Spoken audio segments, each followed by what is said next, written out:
Theresa May seems to just put up all these shields as she somehow manages to maintain power. It's amazing. Purely because nobody else wants the job. That's it. If nobody else wants to actually have to dig their way out of this particular pile of fucking dinosaur manure, and so until such time as Brexit is over, she's actually quite safe. Do you reckon Jacob Rees-Mogg is the only person? He's the only person who's lunatic enough to potentially do it. But I think actually even he can see that he needs to wait until afterwards, because whoever is in charge is going to get blamed. And honestly, like the second we're fucking through this thing, then there'll be half a dozen of them behind it with a knife in their hand. What's interesting too is like Mary Black struck up not a friendship, but a kind of some sort of camaraderie with Jacob Rees-Mogg. Yeah, because she appreciates that he knows absolutely everything on a kind of technical level about how Parliament works, and although agree with him on nothing, but he likes her for the same reason, because she's so sharp politically, apparently. So. I think that's the one thing about Jacob Rees-Mogg, is that I do have the opinion that he's a horrible, terrible human being. Yes. But he does actually seem genuinely quite intelligent, which is quite rare in politics, because it's quite worrying. The thing with Rees-Mogg is like you're saying he's intelligent, and he is, but it's almost that kind of cram-fed, Etonian stuff. It's just rammed down them from a young age. So it's like having a good memory as opposed to having intelligence. Like you can remember lots of good quotes, lots of different facts. He's incredibly verbose, Well, he seems to be doing a lot of stuff where a lot of these quotes and comments, you're going, this doesn't seem like a man who wants to be elected, unless England has just lost its fucking mind entirely at this point. No offence. But no, none taken. There's a reason I moved to Scotland a very long time ago and stayed here. Some of the shit that he's hit out with, you're going like, who the fuck is going to vote for this? There's something in the English mindset that wants to be ruled by like the upper class. I don't know what it is. I can't explain it, but it's there. They look up and they like. Someone comes in with a posh accent and a nice suit, and they're like, oh, he looks like a leader. But it's social engineering, isn't it? In contrast to that, you've obviously got working class cities who are just as left-wing historically and currently as Scotland is. It's just there's that big bulk of middle England. I'm from a scumbag bit of where I'm from, but I passed an 11 plus and got to go to a grammar school and walk amongst the mighty. And something that is visible to me that's not necessarily visible to everybody else is that there are strata of class within the upper classes that are sort of invisible from the outside. So Rees-Mogg likes to behave as if he's landed gentry, but he isn't, in fact. And I don't know this, I think the money might actually come from the wife. But anyway, this is the thing that's interesting in the power play between, for instance, Boris and David Cameron as well, in that the very, very top strata of proper aristocracy are people who are, like loosely related to the Queen. David Cameron is in that. They're the people that have been in charge for like the last 1,000 years. But beneath them, there are people who look just the same to us, but they are. It was that Jacob Rees-Mogg was described by one of his colleagues as a man who buys his own furniture, which is a slur in that he hasn't got a load of stuff that he's inherited as part of da-da-da.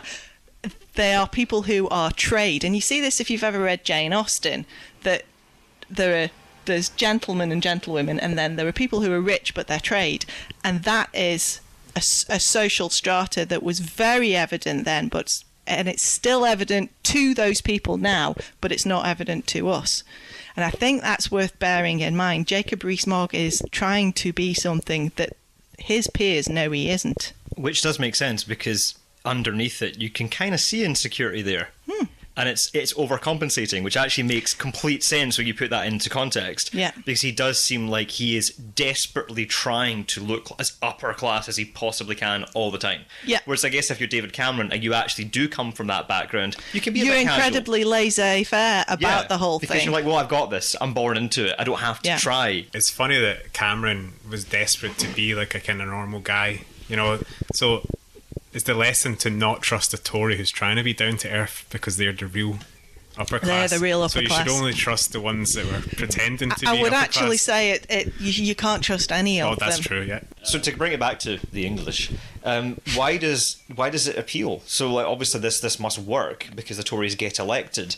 So what is it about your Jacob? Why is Jacob Rees-Mogg popular? Because obviously there are people, is it Mogmentum or whatever the fuck we call it? I couldn't work out if that was real or not. Yeah, at first I was like, that's got to be a fucking parody. But no, there are the people that think this guy's got it. And there's Boris fans. Bojo's got a fucking following. They've all all these total fucking lying shitheads have fan bases, and they don't have them up here by and large. You don't meet many people in Scotland that are going to fucking defend someone like Jacob Rees-Mogg, but always down south there must be quite a few. So what's going on with that? Why does that appeal to people down there? Again, I mean, I do think it's social conditioning to a certain extent, and I think the myths that we tell ourselves about ourselves go a long way towards defining what we'll look for in leadership. So Scotland tends to tell itself we're more left-wing, we're more easygoing. That's the story that we tell ourselves about ourselves, and it guides us into certain behaviours. Whereas England, let's be honest about this, they really haven't got over the Second World War, have they? I would possibly go back further.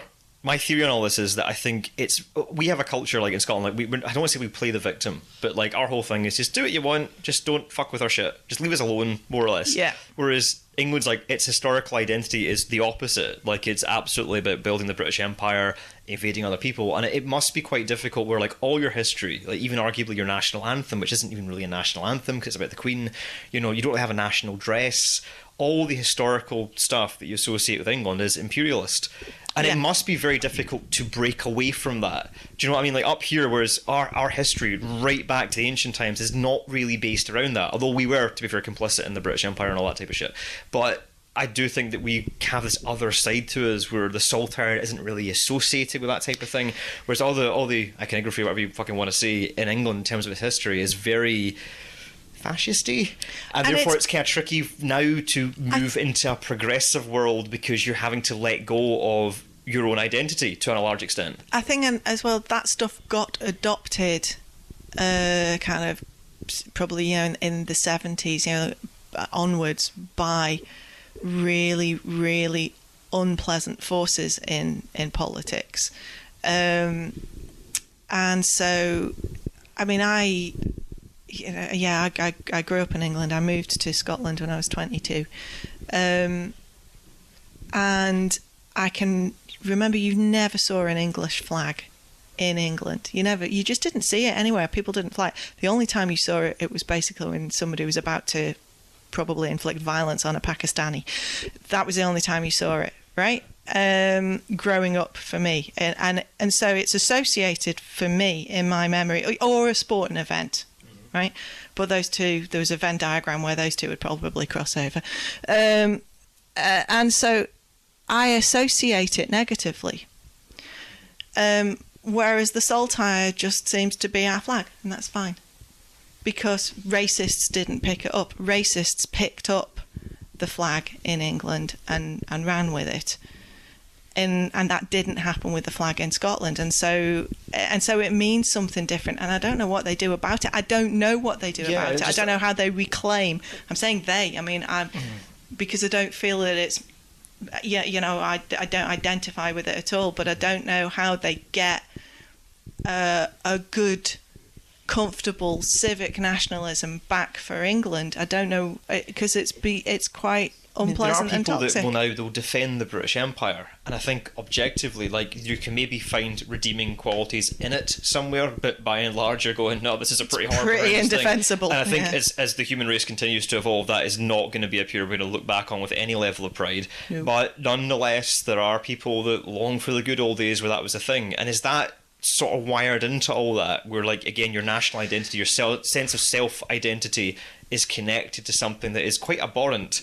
But how can you reconfigure your brain? Okay, so I mean, again, up until probably the Scottish independence referendum, I don't think most people in England gave Scotland any great thought as anything other than maybe a pleasant holiday destination if you didn't mind the weather, right?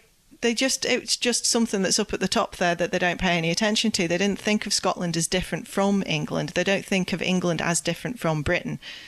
Great Britain, United Kingdom, England, it's all one thing. And you'll hear that slip, and we make jokes about it, how someone's British when they've won a sporting event and Scottish when they haven't, right?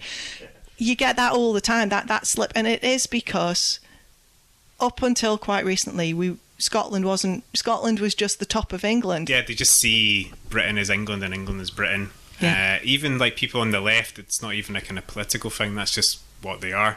If anything, it just shows the sort of ignorance of the idea of a union. They can't see that the United Kingdom is actually 4 countries. It's just like, they're like, oh, it's all the one, but to them, the one is England and what English means and English history.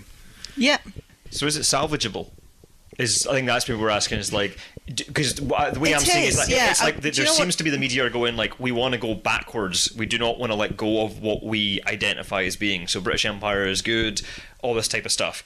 Whereas, is there, Corbyn maybe represents a shift possibly towards a nicer English nationalism, or is that just bollocks? They could have saved it, probably post Scottish referendum, but instead Cameron came out and was like, right, that's done, it's all about England now, English votes.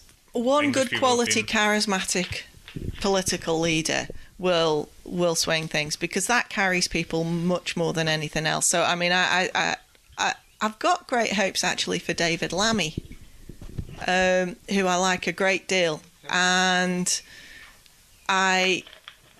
he seems to be somebody who speaks really passionately, but is equally quite grounded and sensible, but he's got that sweep about him. Sweep?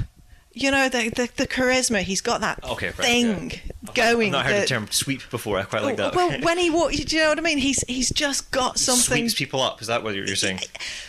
Pizzazz or something. Yeah, he's just, you know, like when you see him giving a speech, he's physically compelling to watch. His speeches on particularly the Windrush stuff. Yeah, wonderful. So I could see actually that could, one good, intelligent, emotionally articulate leader could pull things back a great deal. I would really, really like England to sort its shit out. Not because I want to go back and live there, because I don't. You know, I want to. You know, I want us to not do Brexit, and I want to retire somewhere warm and sunny where I can grow tomatoes. But I would like England to sort itself out, because I would like our neighbour to sort itself out. I would like them to have a different window on the world, because unfortunately, and I blame Thatcher for this, there's been this, like, their Overton window is being pulled so far into this kind of little personal fiefdom sense of, I've got to buy my own house and I've got to think about me and mine rather than us. And I would like somebody to come along and just bump them left and What if they did? Would you vote no? No. So you, regardless of if they did sort their shit out, you're still in favour of Scottish independence, regardless of my view of why I want Scotland to be independent is because it is so obviously a nation and an autonomous unit that ought to be in charge of itself, that wants different things, that has a completely different population dispersal and geography and agricultural makeup to England, that it makes no sense whatsoever for a British Parliament to be trying to organise and rule it when it has no sense of what it needs.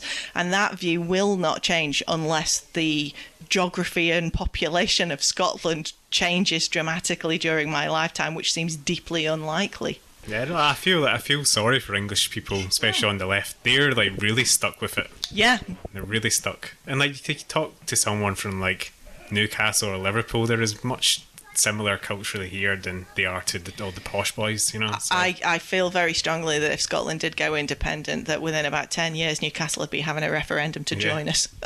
Newcastle is amazing. It's the best place in England I've ever been to.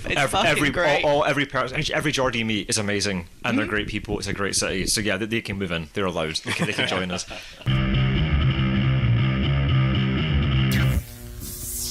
Okay, this is from Stuart. How about a reminder of what really happened reference to the currency argument in 2014? He's fed up of our side repeating the unionist version. We were told lies that we couldn't use the pound. Carney's comments last week on currency union are same as what he said in 2014, etc., etc. Does anyone get any strong views about the pound, the currency union, all this jazz? Yes. Right, let's hear it go. Well, the thing... a currency union would have been fine. Seems to work well enough for the Isle of fucking Man, doesn't it? So, you know. And the Channel Islands for that matter. But just to be absolutely clear, it wouldn't have mattered what they had put in the white paper. It would have been rubbished by the no side. So the currency union would work. We could have our own currency. That would work. We could join the euro. I don't actually think that would be a good idea, because I don't think big currency unions like that are a good idea, because they stop small countries being able to devalue their currency, which you sometimes need to do when you're in economic difficulty to encourage money in, which is what's happening with Greece and Italy and things like that. That's why they're having difficulties, because the currency is so strong because it's driven by Germany. But any of these would have worked. Certainly any of them would have worked temporarily. It wouldn't have mattered what they'd picked. It would have been pulled apart. So I thought that actually the idea of a currency union, I know why Alex Salmond went for that. It was because very specifically chief people who he knew were going to be in the No campaign had said that would be necessary, and he therefore assumed I'm going to have all these quotes of things that they've said that I'm going to be able to say, and it didn't make any difference because they just They didn't really put the argument across very well during the debates, would be my memory of watching them. They were trying to create maybe a sort of a no man's land area where they were saying we will be in this situation where not that much will change in the short term. And I can understand why they were going for a sort of slight, because this is a big thing we're going to do, so it's going to be a safe way of doing a big thing that not much will change in the short term. And I can understand that for a lot of people who are havering, well, we're going to keep the pound, we're going to keep the telly, we're going to keep the Queen, it'll be fine, right? That was and again, bear in mind that when that campaign started, we were a long way away from where we ended up. By 2015, it's obvious to all of us that was a mistake, but we didn't have the knowledge of 2015 when we started the campaign in 2012. They were trying to create a safe proposal that could feasibly win. They also thought they were probably going to get Devo Max on the ballot as well, and they thought they'd win that. And they didn't get the right to do that. So they were trying to create a safe proposal. I think they suffered by trying to be too honest, actually. I find the easiest thing would have been saying, we're going to have our own currency. And people get that in their mind as a clear vision. Yeah. Even though that is a much riskier option. So to me, if they wanted to be dishonest, they could have said, we're going to have our own currency, knowing fine well that was not going to happen. Yeah, and I think as well what Salmond, I think, cleverly but maybe also didn't work out the best was to be very vague about what an independent Scotland was actually going to be. And I think that was tactical by the SNP. So therefore, you could hoover up your socialists, your Greens, your this, your that, because an independent Scotland can be whatever you want it to be. And he was quite clever about saying it's going to be kind of the same as now, but just different. But what that difference was often left to be quite ambiguous. But I think that's actually why the campaign did as well as it did. Yes. Because it meant your Cat Boyds could be like, it's going to be socialism. And the Libertarians go, we're going to be libertarian. And we're going to be green. And it goes down the list. And instead of just actually going, well, here is what it's going to be. I respect Nicola more, but I do think it's a bigger risk. Because I think Nicola's approach is going to be to outline, possibly quite clearly, what the fuck we're going to vote for. The upside to that is honesty. We know what the fuck we're going to get this time. The downside to it is you're going to get your socialists that are going to go, that means more austerity, fuck independence, or it's not going to be green enough, so therefore I don't believe in this, and the UK is greener. So it's a different approach, but I think it'll be very interesting to see how that washes out in the end. To have great sympathy for 2014 and now, in that they're trying to... It's hard for them to get answers to a lot of these questions, because there's nothing there at the forefront of all these questions. There's no precedent. They even back in 2014, they couldn't get an answer on EU membership. No one would give them the answer. I think they actually had to formally ask via Westminster to Europe what would happen, and they wouldn't do it. So people are having a go. They didn't answer what to do in the EU. It's well, they did as much as possibly could. Yeah. My view on why I voted Remain, because I do have some issues with the EU and the way it has behaved towards, for instance, Greece and whatever, as anybody with a conscience should. But my view was that the EU Parliament is a restraining factor on the British Parliament, and I am never fucking going to vote to remove something that restrains the British Parliament, because the British Parliament, left to its own devices, they'll be having fucking 6-year-olds up chimneys in a decade. Do you know what I mean? So I'm not going to vote to remove something that keeps them in check. I think that's why I dare say the majority of us voted Remain if you did vote like that way. Yeah. Because I had that opinion. It's like, I don't agree with a lot of what the EU did, and at the time of the referendum was probably more critical of the EU than a lot of people on the yes side were. But equally, I'm like, what's the alternative? Boris Johnson and Rees-Mogg? Like, I know the EU isn't great, but thank fuck it's there. I think a lot of us have learned so much since the referendum, because like before I didn't know a great deal, and I'll be I said before, I cat boyded it. I didn't vote. To be fair, I was in Berlin at the time. I love the way that cat boyding's a phrase. It's great. Did she not vote in the Brexit referendum? Is this a famous thing that I ought to know? They said that £350 million a week that went to Europe would go into the NHS, and their lies are now unravelling. OK, come to the question of what's going to happen now. How did you vote, by the way? I didn't vote. I abstained. Why? Well, I mean, look. Sorry. Technically, I wasn't in.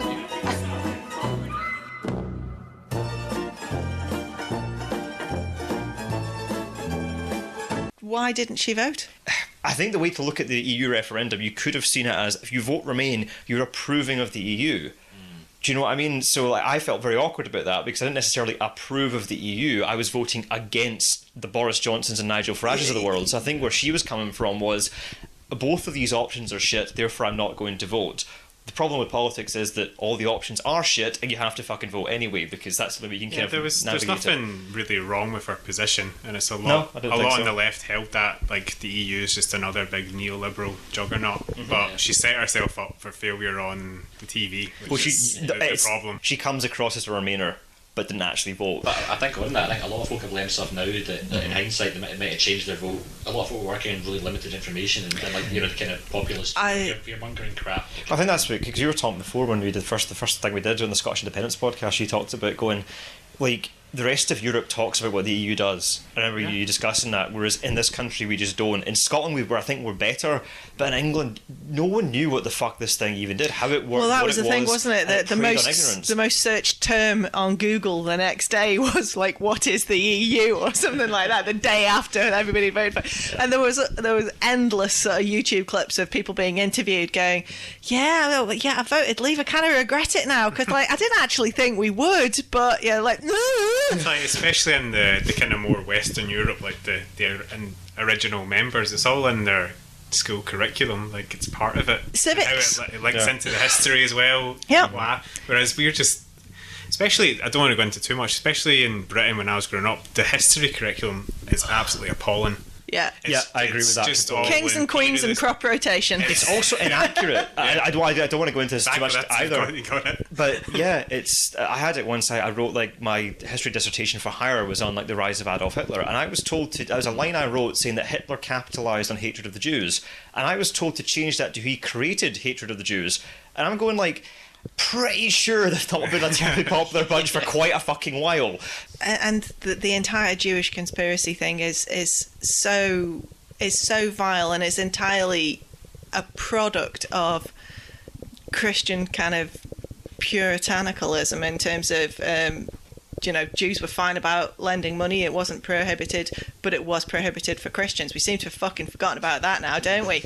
But that is the origin of it. So the Jews were the only people who lent money, and everybody hates the guy they owe money to. There are so many historical accounts of like towns across Europe during the Middle Ages where everyone in the town seems to go, "Here, we all owe the Jew guy money. How about we just kill him?" That's basically what anti-Semitism is. Yeah. It's really, and France was horrifically anti-Semitic, like the start of the 20th century. But this is stuff that you don't get taught. So that's to come back to the point you're making here, is going like, no, our education system and history particularly is dog shit. So stuff like that. So you could, like, if you told someone at the age of 12, inform them of that, going like, by the way, there's probably some wank bags out there that are going to have this anti-capitalist attitude that's basically based off a bullshit Jewish conspiracy that never existed. Yeah. Whereas if you don't have that knowledge, and someone starts going like, you don't like capitalism, do you? Well, have you heard of this, this and this? Like, you don't have the defense mechanism because you haven't got the knowledge about it. And the whole point of learning history should be to inform. I mean, to me, the big point of history should be to learn from humanity's fuck-ups. That should be the overall objective of history in school, is to go like, here's where we arse this shit up. Like World War I, World War II, it's like a long list of humanity's failings going like, let's learn from this mistake, right? And that's not how they teach it. It's just like, I remember that happened. And it's useless information. The way you empower Kings and a queens person and crop rotation. Yeah. The way you empower people is to make them learn from mistakes of past generations, and that is not how we approach teaching history in school at all. To be fair, not to justify it, but I don't think anyone does. I mean, like, imagine what shit they get taught in American schools. No, every country is like that. When I was in Japan, there was a big news item because they were changing the history curriculum, and basically they were cutting out more of the Japanese imperialism and putting more of the Hiroshima and Nagasaki in. So it's difficult because obviously that's brutal for Japan, but and you'll meet the average Japanese person, and they've got this they've got a message of world peace and unity, but they all are completely ignorant about how did we get involved in World War II, because it's just left out. Yeah, just left out. But that's, I mean, I come back to learning mistakes. It's like learning where you fuck up, and I think like you're talking about the Japan, or maybe trying to scooch around some of the mistakes they made. Same thing in Britain. You're seeing a lot of that, where like the history is not good, and therefore we are making the same mistake. Look at like that's who they're voting for. That's why Brexit happened, because it wasn't learning from history. It wasn't learning from how we fucked this shit up before. Yeah, it's all the historical depth of that fucking Churchill dog in the back of a car.